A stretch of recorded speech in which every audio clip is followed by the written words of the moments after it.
तंगी साहब, मैं आपसे जानना चाहूँगा सर, गुज़श्ता रोज़ एक करारदाद पेश की जाती है और बड़ी ये ऐसे जैसे जल्दबाजी में ये सारा जो है ये फैसला किया गया है और फिर सेनेटर वहाँ पर 14 मौजूद होते हैं, उनमें आप भी वहाँ पर मौजूद होते हैं, मगर आपकी जानिब से कोई उसकी तरदीद, कोई मुखालफत नहीं की जाती। हालांकि जैसा कि गुफ्तगू के आगाज़ में आपने कहा कि पीपल्स पार्टी ही वो जमात है जिसने रोज़े अव्वल से ये कहा कि भाई इलेक्शन जो है वो करवाए जाएं और इलेक्शन की डेट दी जाए, तो सर आप खामोश क्यों बैठे रहें? जुनैद साहब, जहाँ तक इस करारदाद का ताल्लुक है तो कुछ बातें ऐसी होती है कि दुनिया से आप छुपाने की कोशिश करते हैं लेकिन आप नहीं छुपा सकते हैं। उसी दिन मेरी स्पीच थी जो कि मैंने इस करारदाद से पहले की है और उस स्पीच में पूरा रिकॉर्ड पे है, मैं उसमें कोई कमी बेशी नहीं कर सकता हूँ, जिसमें मेरा एक पर्सनल इशू था जो कि उससे 3-4 दिन पहले मैंने एक तकरीर की थी और उस तकरीर के बदले में मुझे कुछ पाकिस्तान के नंबर से, कुछ बाहर ममालिक के नंबरों से धमकियां मिल रही थी। तो मैंने उसको चेयरमैन के सामने, चूंकि वो कस्टोडियन ऑफ द हाउस है, तो मैंने उस हाउस में उसके सामने रखा और साथ साथ मेरी स्पीच ये थी कि जो सिक्योरिटी कंसर्न पे जो इस वक्त मुख्तलिफ प्रेस कॉन्फ्रेंसेज में तंगी साहब, ये धमकियां कहाँ से आ रही थी आपको? कौन धमकियां दे रहा था?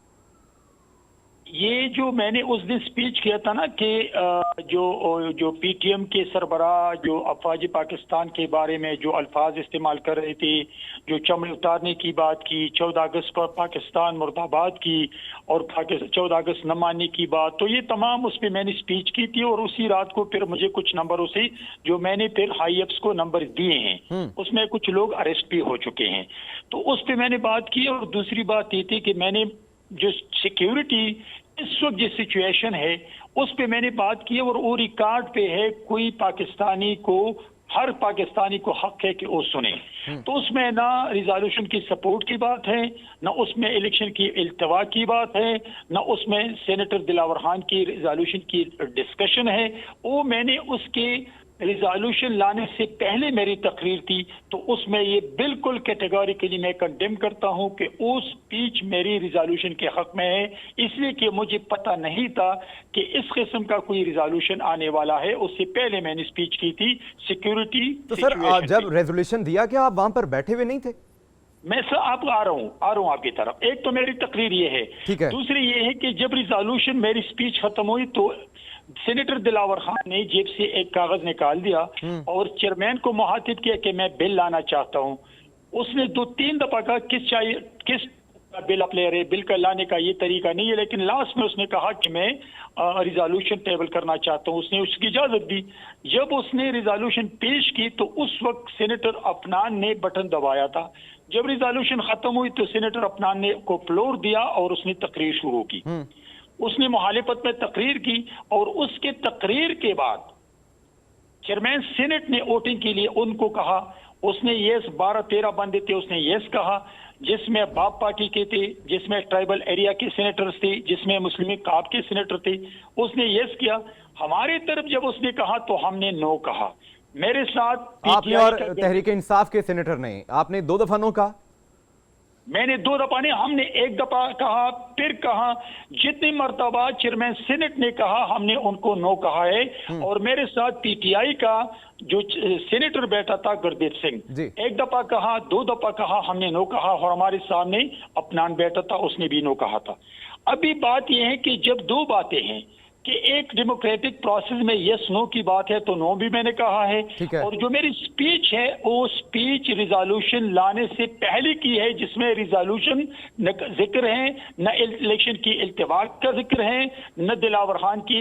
साहब, यकीनन आपकी जो स्पीच है वो आपको शोकॉस भी हुआ है, वो आपकी जमात सुनेगी तो शायद उन्हें समझ आ जाएगी कि हाँ जी ये इस करारदाद के हक में नहीं थे। जुमा की जब नमाज थी, जुमा की नमाज के वक्त सारे सेनेटर्स वहां पर मौजूद थे और ये फैसला वहां पे नहीं हुआ था कि हम ये करारदाद जो है ये पेश करने वाले हैं और उसके बाद जो चेयरमैन सेनेट साहब हैं वो अपनी सीट पे आए हैं और फौरी तौर पे करारदाद पेश कर दी गई है। देखिए जुनैद, बात ये नहीं है, बात ये है कि नमाज से पहले फौजी अरशद साहिबा ने एहतजाज किया कि हमें तकारीर का मौका क्यों नहीं दिया गया, और मैंने तो अपना इशू डिस्कस करना था, मेरी भी स्पीच थी। तो अभी जब 2 बजे का टाइम दिया गया तो हम आ गए, मैं तो अपनी तकरीर के लिए आया था। اور پتہ بھی نہیں تھا کہ یہ ریزالوشن کب تیار ہو چکا ہے، کب اس پہ ڈسکشن ہو چکی ہے، کب ان لوگوں نے مشورہ کیا ہے. لیکن پرسوں رات کو میرے ساتھ کودہ بابر صاحب ایک ٹاک شو پہ بیٹھا تھا، اس نے اس میں یہ کہا کہ ہمیں رات کو دلاور خان صاحب نے فون کیا تھا اور ہمیں اس قرارداد سے آگاہ کیا اور ہم نے ان کے ساتھ کمٹمنٹ کی تھی کہ ہم اس کو سپورٹ کریں گے. اسی وقت ٹاک شو سے پتہ چلا، لیکن اس وقت تک مجھے میرے ساتھ بیٹھنے والے جو 2 سینیٹر تھے اسی وقت پتہ چلا جب اس نے ریزالوشن پڑھنا شروع کیا. یعنی اس سے پہلے اگر اس ریزالوشن کا پتہ ہوتا تو ہو سکتا ہے کہ باقی سینیٹر بھی اس میں آ جاتے، لیکن کسی کو بھی پتہ نہیں تھا. جو ویسے تنگی صاحب دیکھ لیں پھر اگر آپ کو یہ علم نہیں تھا نا کہ آپ ان دا ہاؤس ہو کے بھی اس بات سے ناآشنا تھے کہ قرارداد جو ہے وہ اس طرح کی پیش کی جائے گی، تو پھر باقی جو عام جنتا ہے، عام پاکستانی عوام ہے، ان کا حال سر کیا ہو سکتا ہے؟ کرن ڈار صاحبہ، سیٹ ایڈجسٹمنٹ کی بات کی جائے سندھ میں پہلے تو جو ہم جنید صاحب اس کا جواب سنیں، اس کا جواب سنیں، اس کا جواب سنیں. جی پلیز جنید صاحب یہ بالکل آپ نے جو بات کی یہ ایکسیپٹیبل اس لیے نہیں ہے کہ نہ مجھ پہ وہی آئی تھی، نہ میرے ساتھ 2 بندے بیٹوں پہ وہی آئی تھی، نہ کوئی ہمیں علم تھا. اس لیے کہ اس قرارداد کے بارے میں ہم بیٹھے تھے، لیکن جب اس نے جیب سے نکال کے تنگی صاحب آپ مخالفت تو کر سکتے تھے نا. عفنان اللہ صاحب نے مخالفت کی، سر انہیں مائک دیا گیا، پورے پاکستان نے دیکھا، انہوں نے سپیچ دی، انہوں نے کہا کہ 8 فروری کو الیکشن ہونی چاہیے. اگر آپ یہ کہہ رہے ہیں کہ آپ کو علم نہیں تھا، آپ پہ وہی نہیں اتری، تو سر کوئی ایسی بات تو سامنے آتی نا کہ پتہ چلتا پیپلز پارٹی مخالفت کر رہی ہے اس کی. یہی بات ہے، یہی بات سامنے آ گئی. اس کی تقریر کے بعد جب چیئرمین سینٹ نے ووٹنگ کے لیے کہا تو اس نے یس کہا، ہم نے نو کہا. اور ڈیموکریٹک پروسیس میں یہی ہے کہ یس نو. تو سر ان کا یس کیوں گنا گیا، آپ کا نو کیوں نہیں گنا گیا پھر؟ بھائی میرا نو، میرا نو مطلب کہ اگر کوئی گنتی نہیں ہے تو میں تو اس کا ذمہ دار نہیں ہوں، لیکن میں as a Pakistan Peoples Party senator میں نے نو کہا ہے. میرے ساتھ پی ٹی آئی کے سینیٹر نے نو کہا ہے. ٹھیک ہے، اگر کوئی آدمی اس کو کون نہیں کرتے تو اس کا کون ذمہ دار ہے؟ میں تو ذمہ دار نہیں ہوں. ٹھیک ہے تنگی صاحب، آپ کا جواب آ گیا ہے.